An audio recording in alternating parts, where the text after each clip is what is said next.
En el año 390 a.C., un ejército extranjero se aproximaba a las puertas de Roma. Eran tropas celtas que habían cruzado los Alpes, procedentes de Francia, entonces conocida como Galia. Para griegos y romanos los celtas eran bárbaros, y no había nadie a quien más temieran. La palabra es pánico. Disponemos de ocasionales referencias de autores clásicos al mundo celta que casi siempre destilan el concepto "son peligrosos, un pueblo al que hay que evitar". En parte se debía a la constitución física de los celtas. Los italianos eran pequeños y comparados con ellos los galos eran enormes, 1,80 m, y los italianos no estaban acostumbrados a ellos. Sabemos que Julio César era muy alto para ser romano, 1,67 m. En parte el pánico se debía a las tácticas guerreras de los celtas. Por ejemplo, cortaban las cabezas de sus enemigos para guardarla como recuerdo.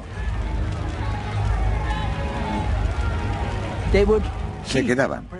Conservaban la cabeza de alguien a quien respetaban. Si era un buen soldado o un héroe, se quedaban con su cabeza. Si no era así, probablemente ni se molestaban. Es posible que temieran a los dioses de la gente a la que mataban. Tal vez manteniendo la cabeza cortada pudieran controlar a los espíritus vengadores que podrían atormentarles. Según un viajero griego que fue a la Galia, los galos embalsamaban las cabezas de enemigos particularmente famosos a los que habían matado y la mostraban a los visitantes, igual que hoy enseñaríamos un vídeo doméstico. Para los celtas la guerra era una demostración, un acto de ostentación. Antes de la batalla ridiculizaban al enemigo con cantos, alardes de fuerza y trompetas. Era un pueblo experto en la guerra psicológica. Sabían que si podían aterrorizar al enemigo antes de entrar en contacto con él, ya estaba medio derrotado. Parece que sus gritos de guerra eran muy feroces y probablemente no sea una exageración, ya que muchos de ellos estaban alegremente borrachos y posiblemente también intoxicados con otras sustancias. También disponían de unos cuernos, trompetas de guerra, extremadamente ruidosos, por lo que es evidente que tenían la intención de hacer el mayor ruido posible para asustar al enemigo. La estructura de la sociedad se basaba en el éxito en la guerra. Si se quería llegar a ser alguien, si se quería alcanzar una posición superior, era necesario ser un buen guerrero. Por lo que había hombres muy preocupados por su físico. Incluso hacían pruebas para controlar el sobrepeso. Cada comunidad tenía una especie de cinturón y si su cintura era mayor a la circunferencia del cinturón, eran castigados e injuriados por sus iguales, hasta que adelgazaban y perdían peso. Para demostrar su valor, muchos celtas combatían desnudos, algunos con muy poco más que pinturas de guerra de vivos colores. Ese era otro de los elementos que asustaba a los romanos. No sabemos por qué peleaban desnudos. Una explicación posible es que tuviera algún propósito religioso. Podría ser un rito, pero también para presumir de músculos y de pinturas corporales. En parte era una cuestión de valor, además del rito. Cuando estás peleando te desprendes de todo y te ofreces a los dioses. Para griegos y romanos la guerra era un serio asunto de conquista. Lo que les desconcertaba de los celtas era que no seguían las reglas clásicas de la guerra. Para estos, la guerra era la oportunidad de demostrar el valor individual. A los ejércitos romanos se les enseñaba a pelear en equipo. A los soldados les decían que confiaran y se apoyaran mutuamente en el campo de batalla. Mientras que parece ser que para un ejército celta, la guerra era más bien un deporte de competición, en el que los guerreros competían entre sí para conseguir honores y gloria.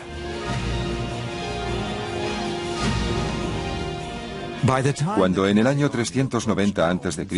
el ejército celta se acercaba a Roma, las tribus celtas ya dominaban gran parte de Europa, controlando grandes zonas tan al oeste como Irlanda y Gran Bretaña, gran parte de España, Francia, Austria y Suiza, llegando a Turquía por el este.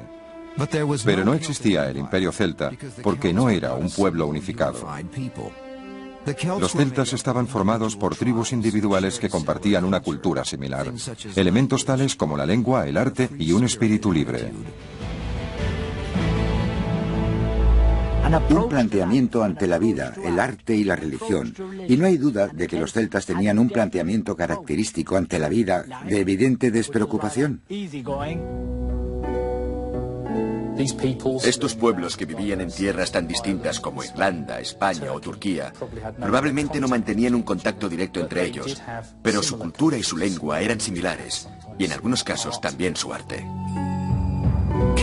Artefactos celtas que han sido encontrados en lugares tan distantes como Irlanda y Hungría son muchas veces idénticos en estilo. ¿Cómo es posible que la cultura celta se extendiera tan ampliamente? Los arqueólogos no están seguros, pero creen que se debe a una combinación de comercio, migraciones y campañas militares. Gran parte de la cultura celta sigue siendo un misterio, porque estos no dejaron nada escrito. La suya era una tradición oral, y mucho de lo que sabemos se lo debemos a los escritos de sus enemigos. Lo único que tenemos son opiniones griegas y romanas, pero si intentas evaluar a un pueblo extranjero, no es muy fácil hacerlo cuando lo estás mirando por encima de tu escudo y ellos te están gritando. Uno de los elementos que ayudó a extender la influencia celta fue su destreza trabajando el metal. Eran expertos en la fabricación de herramientas de guerra. Espadas largas de duro acero con un buen filo, escudos, armaduras y especialmente vehículos como cuadrigas en las que las grandes ruedas llevaban aros de hierro a modo de llantas, lo que significa que eran muy maniobrables y resistentes. Una de las pruebas que demuestran que los pueblos de la Galia no eran tan bárbaros como los romanos sugerían era su extraordinario dominio de la tecnología del hierro. Eran capaces de crear objetos de hierro que inicialmente los romanos no sabían fabricar. Y un buen ejemplo es la llamada cota de mallas, una armadura de anillas de hierro que probablemente fuera inventada por los celtas y rápidamente adoptada por las legiones romanas en el siglo III a.C. Cuando un ejército celta estaba a las puertas de Roma, en el año 390 a.C., presto a destruir un mundo clásico que estaba entrando en una era dorada, la misma Roma ya había empezado a adoptar el modelo griego de arquitectura y arte dramático. Grecia estaba alcanzando un nuevo pináculo en filosofía con las enseñanzas de Sócrates, Platón y Aristóteles. E Hipócrates, el médico griego, había establecido las bases de la medicina moderna. A los romanos les desconcertaba que unos bárbaros, como ellos consideraban a los galos celtas, quisieran visitar el mundo clásico. Cuando los romanos se enfrentaron a los galos por primera vez, les preguntaron, ¿por qué venís a Italia? Y los galos respondieron, todas las cosas pertenecen a los valientes. Se enfrentaban por vez primera a un ejército celta. Era una visión tan aterradora que salieron huyendo y esto dejó completamente indefensa la ciudad de Roma, vulnerable a los ataques de los galos del norte, que procedieron a saquearla y destruirla. Descendieron hasta Roma y tiraban de las barbas de los senadores del foro, porque no creían que los romanos fueran estoicos, pero se quedaron allí sentados, firmes, sin atreverse a mostrar sus temores, mientras los celtas entraban fanfarroneando y sin acabar de creerse que los senadores fueran reales. Por eso tiraban de sus barbas. Los celtas pasaron unos 6 meses saqueando Roma con la ciudad a su merced. Pero decidieron no quedarse. ¿Qué tenía la filosofía celta que hizo que renunciaran a un premio tan importante? No creo que conquistar Roma fuera muy importante para ellos. Las ciudades no les interesaban. Les interesaba más conseguir tierras, poder, elevarse socialmente. En cierto modo no entendían al Imperio Romano. Su filosofía era completamente distinta a la de los romanos. Los celtas llegaban, saqueaban, cogían grandes cantidades de vino, plata o lo que encontraran, se lo llevaban de regreso y decían, soy un gran hombre, lo he conseguido. Los romanos querían conquistar un país y mantenerlo, quedarse con él para siempre poder seguir comerciando con dicho país. Los romanos consiguieron que los celtas se marcharan sobornándolos con oro, pero estos dos enemigos volverían a encontrarse. Mientras tanto, los celtas no habían terminado con el mundo clásico. En el año 279 a.C. marcharon contra el templo griego de Delfos, donde los estados griegos guardaban gran parte de sus tesoros. Tiene lugar un curioso episodio en Delfos cuando se rieron de los griegos por representar a sus dioses con forma humana.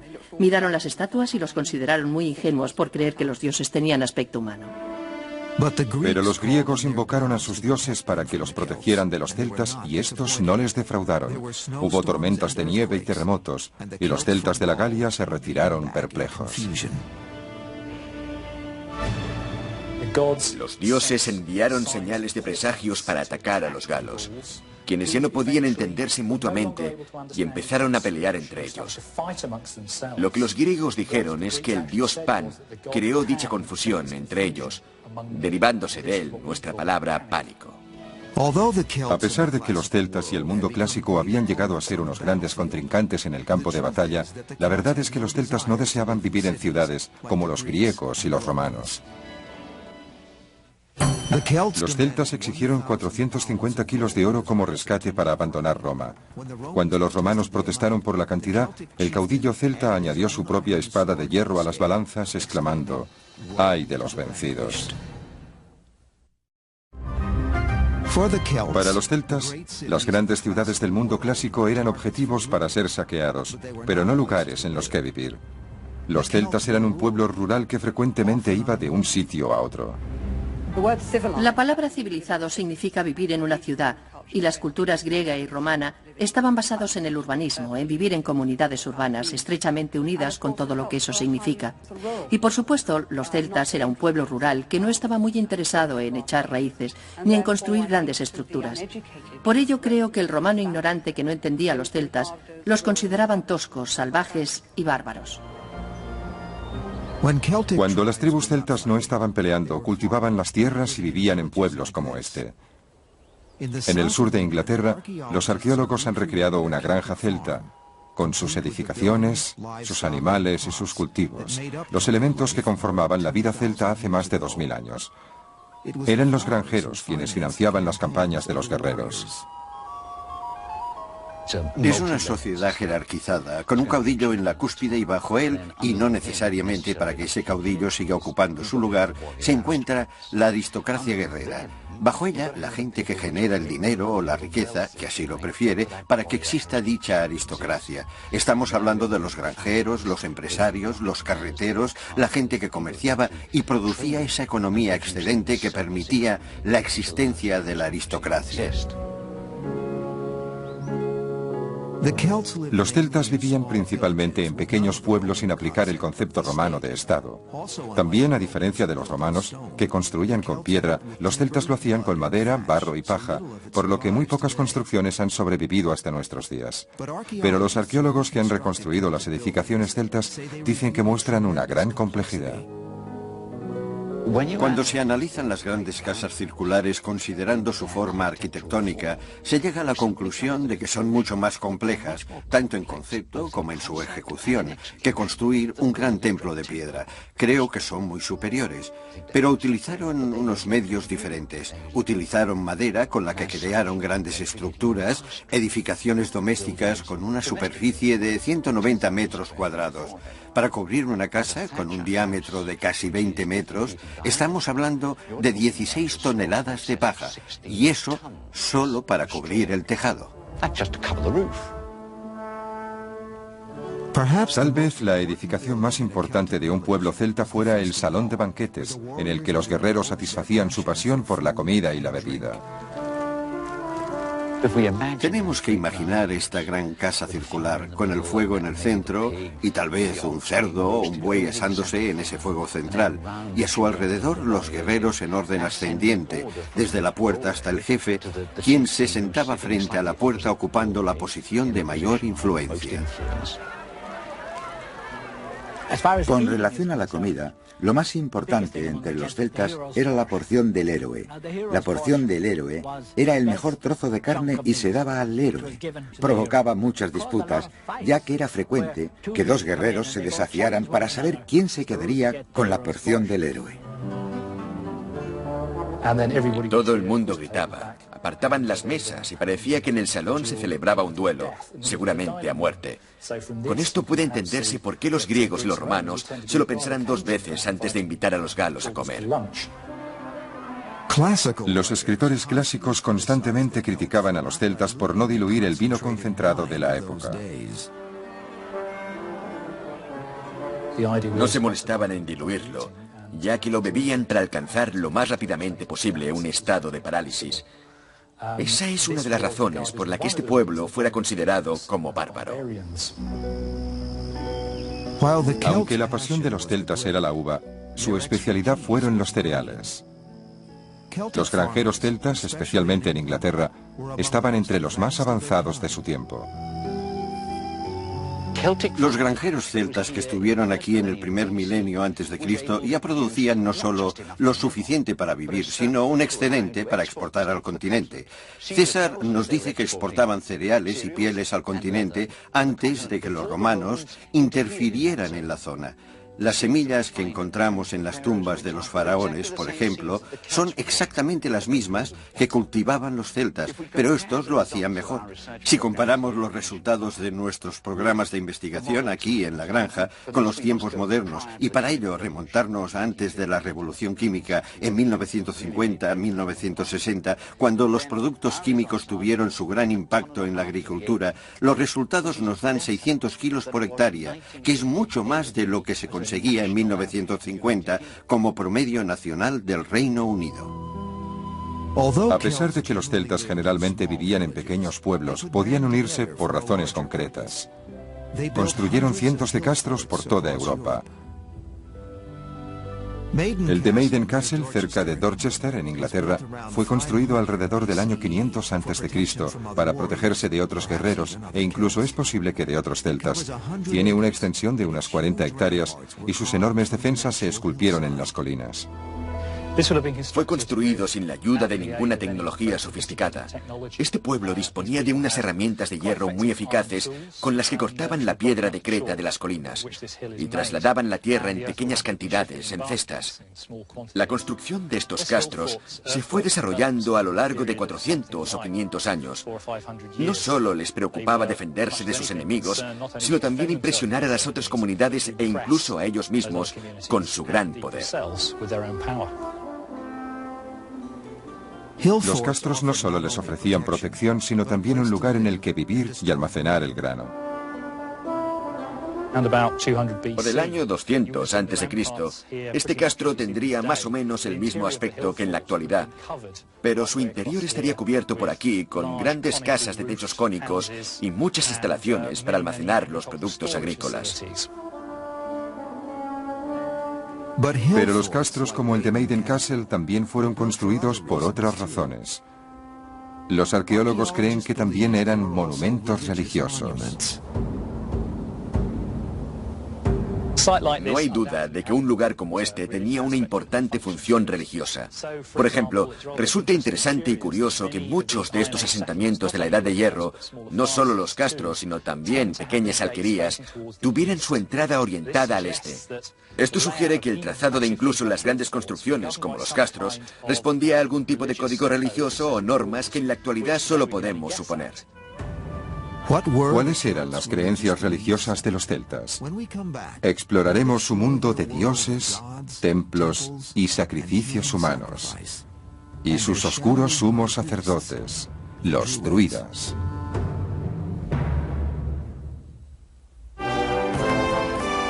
En el resto del mundo, en la época en la que los celtas dejaban su huella en Europa, el rey persa Ciro conquistaba tierras que se extendían desde India hasta el mar Mediterráneo, creando el mayor imperio de la tierra. Grecia, bajo el gobierno de Pericles, entraba en la Edad de Oro de Atenas y el Partenón. Y Siddhartha Gautama, Buda, iniciaba una búsqueda espiritual que cambiaría el curso de la historia en el sudeste asiático.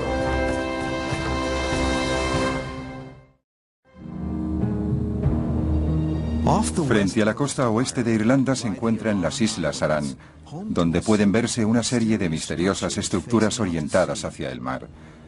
Tienen una antigüedad de por lo menos 2000 años, y durante mucho tiempo se pensó que eran fortalezas celtas. Pero los trabajos de los arqueólogos sugieren algo completamente distinto. Estructuras como esta, la de Tuna Engus, eran versiones celtas del Coliseo. anfiteatros para grandes acontecimientos. Estoy seguro de que eran utilizadas como centros ceremoniales. Tenían una plataforma natural muy parecida a la de un escenario que se encuentra en todos ellos. Y estaban rodeados por estas estructuras. Es evidente que fue construido durante varias generaciones, por lo que por algún motivo importante se le añadía otro círculo. Según el profesor Rin, los anfiteatros como el de Dún Aengus probablemente tuvieran una función religiosa, un impresionante escenario para los caudillos celtas y sus sumos sacerdotes, los druidas. Elegían los lugares más inspiradores y construían grandes monumentos. Puede construirse un gran monumento como el de Dún Aengus, o como San Pedro, o el Partenón, o Stonehenge, con obreros voluntarios, ya que los fines son religiosos. De otra forma no podía hacerse, y elegían los mejores lugares, especialmente elevados, que pudieran ser vistos a kilómetros de distancia para que la gente acudiera de otros asentamientos lejanos. Nadie sabe exactamente lo que ocurría aquí. Pero si estas construcciones eran religiosas, los sacerdotes tenían que ser druidas, cuyo poder sobre la vida cotidiana de los celtas podría ser mayor incluso al de los caudillos. Eran al mismo tiempo sacerdotes, abogados, tal vez incluso médicos. Hacían de árbitros en las disputas. Eran maestros, eran profetas, veían el futuro y principalmente controlaban todo lo sobrenatural y mediaban entre los dioses y los humanos. Los druidas eran esenciales para el éxito de los celtas en la guerra. Aconsejaban a los caudillos sobre el día en que deberían iniciar la batalla. Un calendario de bronce encontrado en Colín, en Francia, del que solo quedaban unos meses, nos sirvió para reconstruir todo el calendario de los celtas locales. Algunos de los días se llamaban matis y otros en matis, que significaba día con suerte y sin suerte. No se pelea en un día sin suerte, se espera a un día con suerte. Es decir, ejercían una gran influencia sobre la gente. La formación de un druida llevaba 20 años, porque todo debía ser memorizado. Los celtas casi no escribieron nada. En vez de ello, transmitieron todos sus conocimientos mediante la lengua celta. Lo que he dicho en irlandés, que es la lengua celta clásica de la actualidad, es que los celtas no tenían un sistema de escritura. No supieron escribir hasta que se encontraron con los romanos y en épocas posteriores. En realidad lo aprendieron todo de memoria, especialmente los druidas. Tal vez fuera un método para mantener los conocimientos entre ellos y que no cayeran en manos de otros pueblos. Los druidas tenían poder sobre la vida y la muerte y seleccionaban a las víctimas de los sacrificios humanos. Como este hombre encontrado en 1894 en un pantano inglés. Le habían golpeado en la parte posterior de la cabeza, le habían cortado el cuello, lo habían estrangulado con alambre y luego lo echaron al pantano. Desafortunadamente, no tenemos su versión de por qué sacrificaban a la gente. Solo podemos especular. Es probable que pidieran la ayuda de los dioses por alguna razón, tal vez para agradecerles su ayuda y la victoria en la guerra. Sabemos que estaba bien alimentado, sabemos que no era un obrero, tenía las uñas muy cuidadas y un bigote cuidadosamente cortado. Probablemente fuera alguien de cierta importancia. Es posible que para que el sacrificio humano fuera eficaz, tuviera que ser alguien que tuviera una cierta posición en la comunidad. Es posible que incluso fuera algún miembro de la Casa Real. Es posible que las víctimas fueran voluntarios porque los celtas no le temían a la muerte. Los druidas les hablaban de otra vida, y las tumbas celtas estaban llenas de instrumentos para utilizar en esa otra vida. En cuanto a sus dioses, los celtas no adoraban a un solo dios, sino a cientos de deidades que se encontraban en la naturaleza.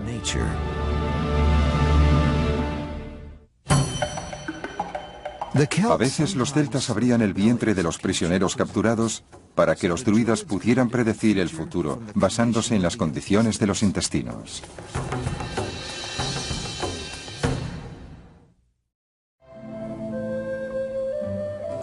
Su arte constituye una prueba irrefutable de la naturaleza libre de los celtas. El arte clásico de Grecia o de Roma se basaba en una interpretación realista de las formas humanas. Pero por el contrario, el arte de los celtas estaba más cerca del arte abstracto o impresionista. No les gustaba el realismo. No les parecía artístico. Así que cogían, por ejemplo, la figura de un animal o una planta y la convertían en algo anormal para que expresara algo más que el objeto real. Si pensamos en términos de formas artísticas como el método para averiguar la espiritualidad de un pueblo, el mundo celta tenía un gran sentido de la libertad, un sistema de diseño abierto en todos los sentidos.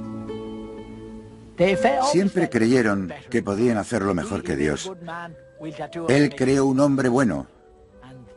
Nosotros lo tatuaremos y conseguiremos que sea más atractivo.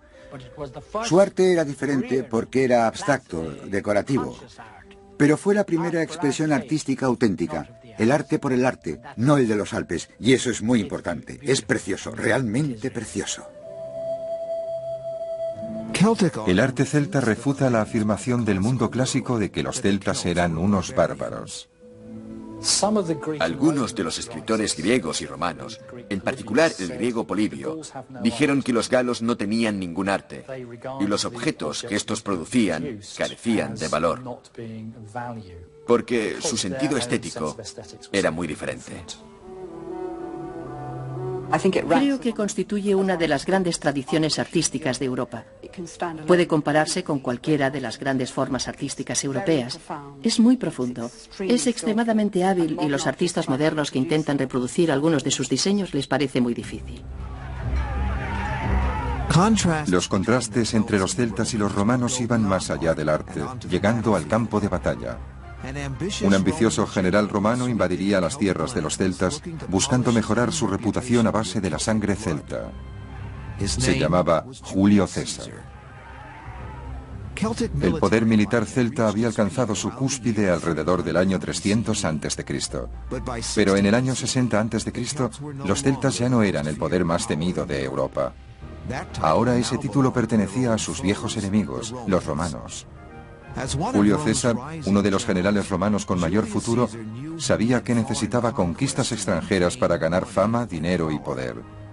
En el año 58 a.C., eligió su objetivo y cruzó los Alpes para invadir la Galia celta, la moderna Francia. Para Julio César, la Galia simplemente representaba una oportunidad a gran escala de relaciones públicas y un medio de conseguir un gran botín. La mayor cantidad posible de oro para enriquecerse personalmente y para ganar gloria militar. Todo ello le ayudaría a adquirir un mayor poder en Roma. Tuvo muy poca relación con los galos. Solo fueron las oportunidades que se presentaron cuando lo necesitaba. Iba a ser una lucha entre la maquinaria militar romana y las tribus celtas, que carecían de una defensa cohesionada. Los romanos disponían de un ejército organizado. Era un pueblo sistemáticamente militar que iba a la guerra disponiendo de unos maravillosos métodos de combate de los que carecían los celtas y otros pueblos. Los celtas no estaban acostumbrados a combatir juntos. Había alianzas entre tribus, pero ellos estaban acostumbrados a luchar entre sí. No estaban preparados para la feroz escala de la guerra de la conquista imperial que César llevó a cabo.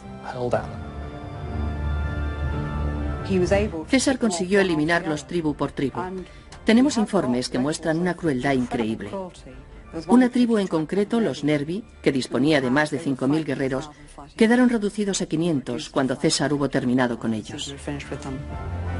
Según los relatos de los romanos, la campaña de César en las Galias tuvo como resultado más de 1 millón de celtas muertos y otro 1 millón tomados como esclavos. Probablemente fuera la campaña más sangrienta que vivió Europa hasta las guerras napoleónicas 2000 años después. Pero los galos consiguieron contraatacar bajo la dirección de un joven noble celta llamado Vercingetorix. Consiguió, a pesar de las tradiciones del pasado, reunir un gran número de tribus galas bajo su mando. Eran conscientes de que estaban luchando por su libertad y fue la última oposición de los celtas a Roma. Vercingetorix organizó una campaña a base de ataques relámpago por la Galia, cortando las líneas de suministros de César, y estuvo a punto de alcanzar la victoria. En una o dos ocasiones, César tuvo grandes problemas con el ejército de Vercingetorix, y si la suerte de algunas batallas hubiese sido ligeramente diferente, César hubiese podido morir en el campo de batalla, o por lo menos haber sufrido un descrédito político que habría puesto fin a su carrera. Pero por fin los celtas galos y su caudillo no pudieron resistir la maquinaria de guerra romana y se vieron obligados a rendirse.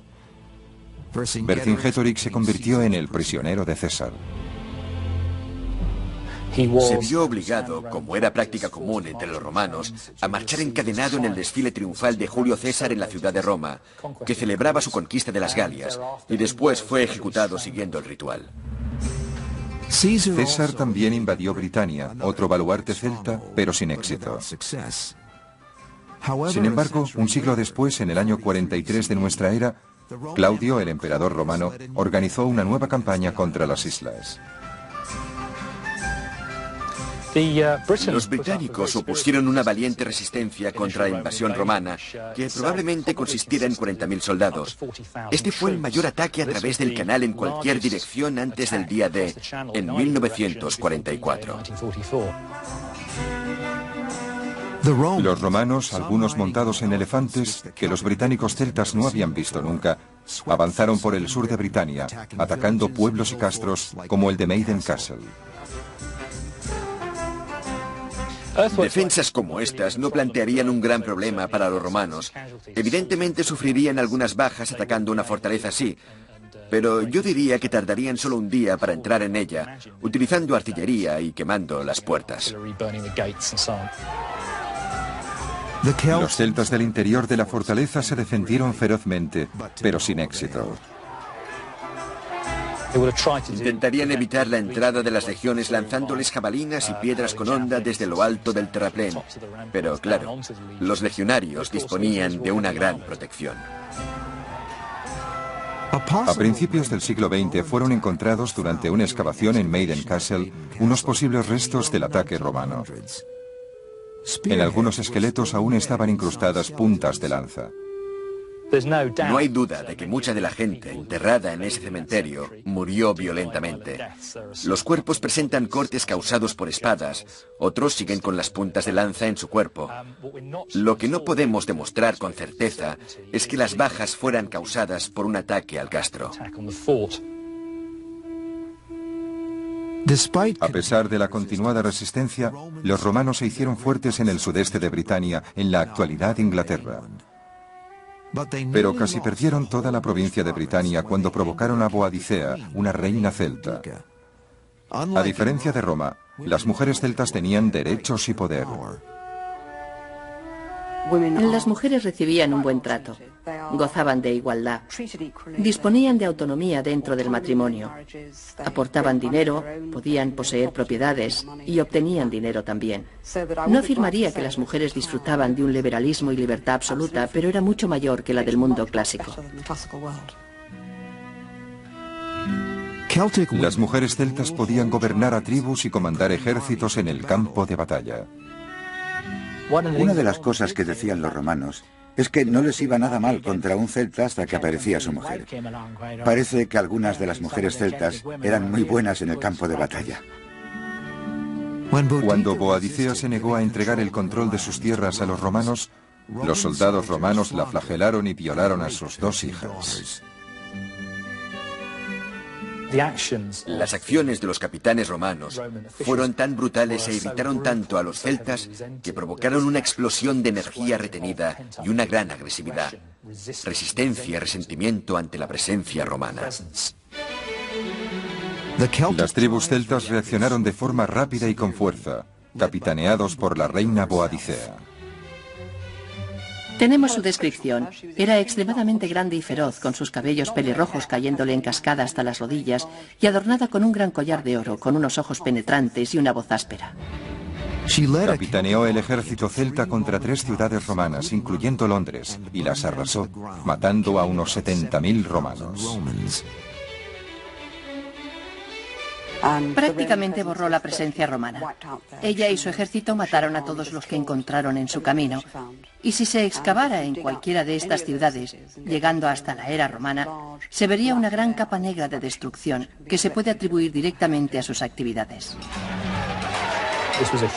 Se trataba de un gran ejército, formado no solo por guerreros varones, sino también por mujeres y niños. Todo el mundo acudía a ver cómo los odiados romanos eran masacrados. El ejército de Boadicea estuvo tan cerca de conseguir la victoria total que Nerón, el emperador romano, consideró seriamente retirarse de Britania. Pero en una confrontación decisiva, el ejército de Boadicea fue derrotado. Ella y sus hijas prefirieron suicidarse antes que rendirse ante los romanos. Gradualmente, después de eso, las tribus celtas de Britania se romanizaron. La gente se vio obligada a vivir en ciudades. Cuando los romanos invadieron Britania, lo primero que hicieron fue imponer la urbanización, porque así podían controlar al pueblo. Así, la vida se concentró en las ciudades, en las nuevas ciudades que fueron construidas. La mayor parte de los rastros más evidentes de la estructura social y organización prerromana fueron eliminados por la romanización. Se produjeron cambios que hacen imposible cualquier reconocimiento. Cuando se fueron los romanos, no había en el este nada que pudiera considerarse celta. La cultura celta se enfrentaba a la extinción bajo el peso del dominio romano. Pero como veremos, contra cualquier probabilidad consiguió sobrevivir y continuó influenciando la vida occidental hasta la actualidad.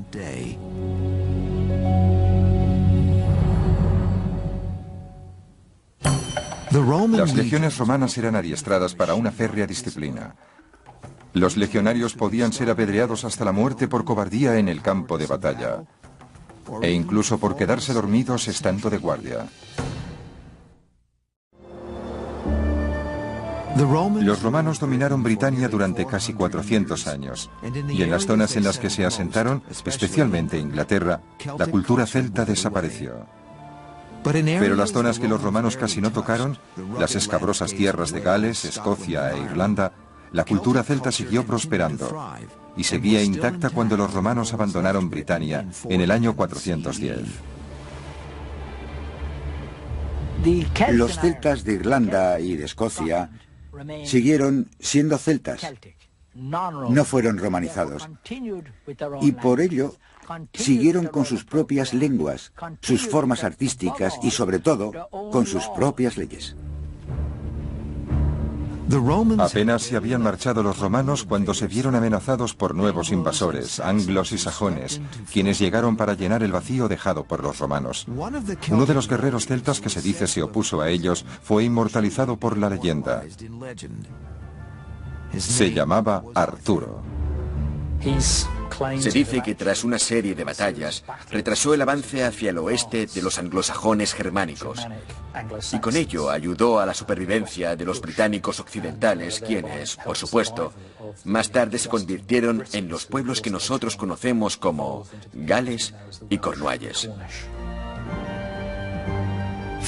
Escritores futuros inmortalizaron a Arturo en la leyenda de Camelot, basándose en las tradiciones celtas. La historia del Santo Grial puede encontrarse en el folclore irlandés. Y la historia de Excalibur, la espada del rey Arturo, que éste tira al agua pero la recupera la reina del lago, está basada en la tradición guerrera celta. Hay muchas razones para creer que se trata de un eco de la memoria de la ofrenda de las armas al líquido elemento, algo muy extendido entre los pueblos del occidente europeo, tanto celtas como germánicos. Parece que en algunos de los relatos del rey Arturo se preservan motivos de la primitiva tradición oral celta. A pesar de que los anglosajones colonizaron Inglaterra, los celtas siguieron dominando Irlanda, Escocia, Gales y Cornualles. Los celtas británicos también colonizaron parte de Francia, a la que le dieron su nombre, Bretaña. Estas zonas siguen constituyendo en la actualidad la llamada Franja Celta. En los años posromanos, estas tierras fueron escenario de constantes luchas tribales. En el siglo V, los celtas irlandeses atacaron Britania, llevándose cientos de esclavos, entre los que se encontraba un muchacho de 16 años llamado Patricio, destinado a convertirse en su santo patrón. Convirtió a los irlandeses al catolicismo combinándolo con las tradiciones celtas. Debido a que aquí había sido esclavo, sabía que no debía destruir la religión celta, sino permitir que fuera absorbida por el nuevo cristianismo, y actuó humildemente, cristianizando los pozos sagrados.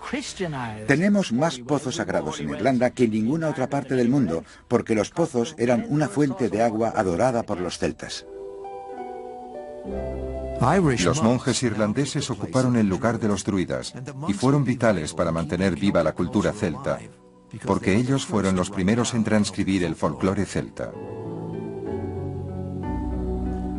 Escribieron las antiguas historias celtas.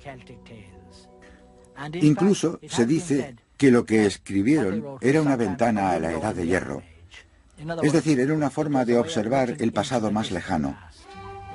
De no haber escrito las antiguas narraciones celtas, nos habríamos perdido una parte importante de nuestra historia y sabríamos mucho menos acerca de los celtas. Tendríamos que basarnos únicamente en los relatos de los escritores clásicos griegos y romanos, quienes, por supuesto, mantenían distintos prejuicios. Desde entonces, los países celtas han mantenido sus lenguas y muchos de sus antiguos rasgos, especialmente el individualismo. La necesidad de tener que afirmar la individualidad, la necesidad de preservar una cultura, lo encontramos donde quiera que vayamos en el mundo moderno celta, tanto si es Escocia, Gales, luchando por su lengua, o bien Britania, luchando de nuevo por su lengua y su forma independiente de vida. Es algo fundamental para los celtas desde el tiempo de los romanos. Para mí, el mundo celta prehistórico tipifica la libertad que los europeos expresan cuando están sometidos a una gran presión. Creo que se encuentra en el diseño curvilíneo, la curva abierta. El hombre que dice: yo no me ato a nada, soy un ser libre, esto es lo que quiero hacer. Ese es el legado del mundo celta al nuestro. Si un antiguo guerrero celta regresara hoy a tierras celtas, podría encontrar que la cultura, así como el paisaje, le resultaría familiar. Creo que se sentiría como en casa. Encajaría con la gente, iría al pub por la noche a tomarse una cerveza y a charlar con los hombres, y bailaría un poco, escucharía música, discutiría y se divertiría. El legado de los celtas sigue vivo en su arte, su lengua y su actitud ante la vida. Pero ese legado estuvo a punto de ser mucho más. Si los celtas que conquistaron Roma hace 2400 años se hubieran quedado en vez de marcharse aceptando el soborno, es posible que hubieran sido los celtas quienes hubiesen levantado un imperio europeo. Es uno de los giros del destino que deberíamos considerar en nuestra búsqueda de la historia.